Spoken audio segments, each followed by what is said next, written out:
এখন গিয়ে মনে করেন যে মানে আমি পলিটিক্সের ব্যাপারটা বুঝি, বাট তখন কিন্তু বুঝতাম না এবং আগ্রহ ছিল না আমার। বাট আমার কাছে তখন মনে হয়েছে ছাত্রদের একটা ডিমান্ড আছে, এবং ছাত্র আন্দোলন যখন ওদিকে টার্ন নিল, সরকার পতনের আন্দোলন, তখন ধরেন আমিও মিরপুর ডিওএইচএস এ ফার্স্ট অফিসাররা রাস্তায় নেমে আসছিল বউ বাচ্চা সহ, ওই হচ্ছে ফার্স্ট নামছি। আমি এখনো শাহবাগটা খুব একটা চিনি না। স্মরণকালের ইতিহাসে সর্বপ্রথম এই আওয়ামী লীগের হেলমেট বাহিনী ডিওএইচএস এর গেটের ভিতরে ঢুকে গুলি করছে, ওয়ালের দিকে ফাঁকা গুলি করছিল, ওয়ালের গ্লাস টাস ভেঙে ফেলছে। এইটা আনহার্ড মিলিটারি, মানে বাংলাদেশের 54 বছরের ইতিহাসে যে ডিওএইচএস এর ভিতরে কেউ এটা করার সাহস পেয়েছে। এখন গিয়ে মনে করেন যে মানে আমি পলিটিক্সের ব্যাপারটা বুঝি, বাট তখন কিন্তু বুঝতাম না। তো এবং আগ্রহ ছিল না আমার, যদিও আমার বদনাম ছিল, কিন্তু আগ্রহ ছিল না। বাট আমার কাছে তখন মনে হয়েছে ছাত্রদের একটা ডিমান্ড আছে, এইটা নিয়ে আমি কথা বলছি যে ছাত্রদের এই ডিমান্ড আপনার মানে মেনে নেওয়া উচিত। যখন ছাত্রদেরকে রাজাকার বললো, প্রতিবাদ করছি, কারণ তখন ইন্ডিকেশন টের পেয়ে গেছি, ভেতর থেকে খবর পাচ্ছি যে ভয় জমে উঠছে এই জায়গায়। হ্যাঁ, এবং অলরেডি যখন শেখ পরিবার ঢাকা ছাড়তেছে, এটা তো নিউজ আপনার আগেই পাওয়ার কথা, বিভিন্ন ইন্ডিকেশন পাইছি বিভিন্ন চ্যানেলে যে চলে যাচ্ছে, তার মানে পাখি উড়াল দিবে এখন। প্রশ্ন হচ্ছে পাখি উড়াল দেওয়ার সময় সুপুরে নিয়ে উড়াল দিবে না সুপুরে রেখে উড়াল দিবে, রাইট? এই যে আগ্রহের কারণে, স্পেশালি আমার ফাদার ইন ল, উনি মানে কট্টর বিএনপি পন্থী। তো যেহেতু আমরা একই বিল্ডিংয়ে থাকি, তো সকাল সন্ধ্যা আমরা একসাথে ব্রেকফাস্ট লাঞ্চে দেখা হয়, কথা হয়। তো হি ইজ ভেরি এক্সাইটেড যে কিছু একটা হচ্ছে, এবং যেহেতু উনি পলিটিক্যালি এডুকেটেড, আমার অনেক আগে রিটায়ার করছে, উনিও কর্নেল, মানে অনেক আগে রিটায়ার করছে, উনি দুদকে ছিলেন, ইয়েতে ছিলেন। সো আমি তখন কান খাড়া করে ওনার কাছে বুঝতাম যে আসলে কী হচ্ছে এটা।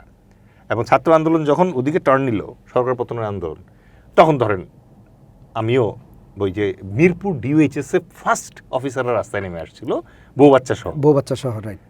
তো ওই ভাইয়ের আনসারে এইটুকু বলতে পারি যে ওই হচ্ছে ফার্স্ট নামছি। আমি এখনো শাহবাগটা খুব একটা চিনি না, বাট ওইখানে নামছিলাম। আচ্ছা, নামার পরে স্মরণকালের ইতিহাসে সর্বপ্রথম এই আওয়ামী লীগের হেলমেট বাহিনী, ছাত্র লীগ এবং পুলিশ মিলে ডিওএইচএস এর গেটের ভিতরে ঢুকে গুলি করছে, ওয়ালের দিকে ফাঁকা গুলি করছিল, ওয়ালের গ্লাস টাস ভেঙে ফেলছে।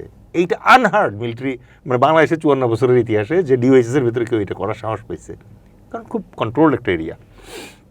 তখন আমরা অফিসাররা, স্পেশালি সামনের সারিতে ধরেন আমার ফাদার ইন ল ছিল, কর্নেল হান্নান মৃধা, তারপরে সাইদ স্যার ছিল, হাসান আসি স্যার ছিল, এরকম অনেকেই সিনিয়র যারা আছে, তারা সবাই মিলে ওই গেটের সামনে গিয়ে দাঁড়াইলাম আমরা ওই জায়গায়, ওই যে ব্যানার সহ ওই জায়গায় দাঁড়াইলাম।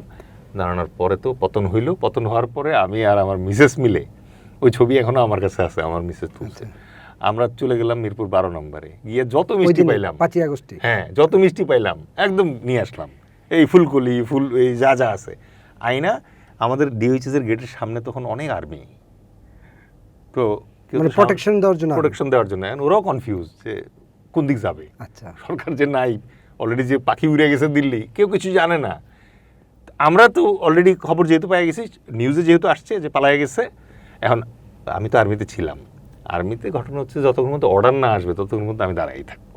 তা আমি গিয়ে দেখলাম যে আমার সৈনিক ভাইয়েরা ওই জায়গায় মানে কনফিউজ অবস্থা দাঁড়ায় আছে যে স্যার এখন কী করবো, মানে ইউনিটে চলে যাব নাকি এখানে আর একটু থাকবো।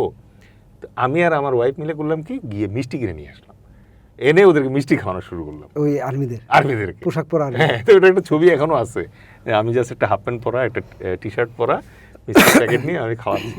তো আবার যে সৈনিকরা খাওয়াইতে গেছি সে তো আমার চিনছে, কারণ আমি তো আর্মিতে 20 বছর ছিলাম, অনেক চিনি, ইয়াং যেটা, আবার এই টিভি মানে ফেসবুকে চেনে। তো আর 5ই আগস্টের আগে এত বেশি ফেসবুকিং করছি যে আর্মিরা আমার, মানে আর্মির ইয়াং যারা আছে তারা আমার চিনছে। তো তারা মিষ্টি দিতেছি, সে এখন বলতেছে স্যার চাকরি মাকরি জায়গা কিনা, মিষ্টি কি খাবো কিনা স্যার, এসবই কি আপনি আমার বলেন।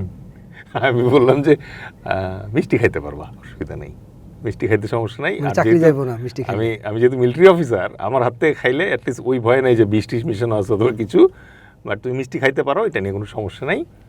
আলহামদুলিল্লাহ ফ্যাসিস্ট পালাইছে, ঠিক আছে।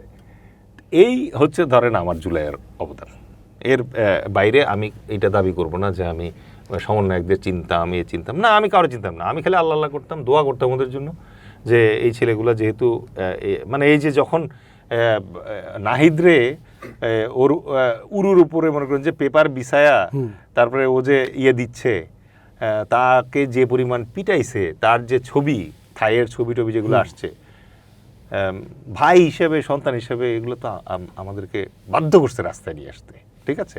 পরে যেটা হয়েছে পরেরটা মানে পরের ব্যাপার, বাট তখন মানে এই ওই ভাইয়ের যদি কোনো মনের সন্দেহ থাকে, না ভাই আমি শেখ হাসিনা অথবা ফ্যাসিজমের বেনিফিশিয়ারি অফিসার ছিলাম না, অতটা যোগ্যতা দেখাইতে পারি নাই, বাট একই সাথে বিপ্লব করে ভাঙা ফেলবো চুরে ফেলবো ওইরকমও ছিলাম না।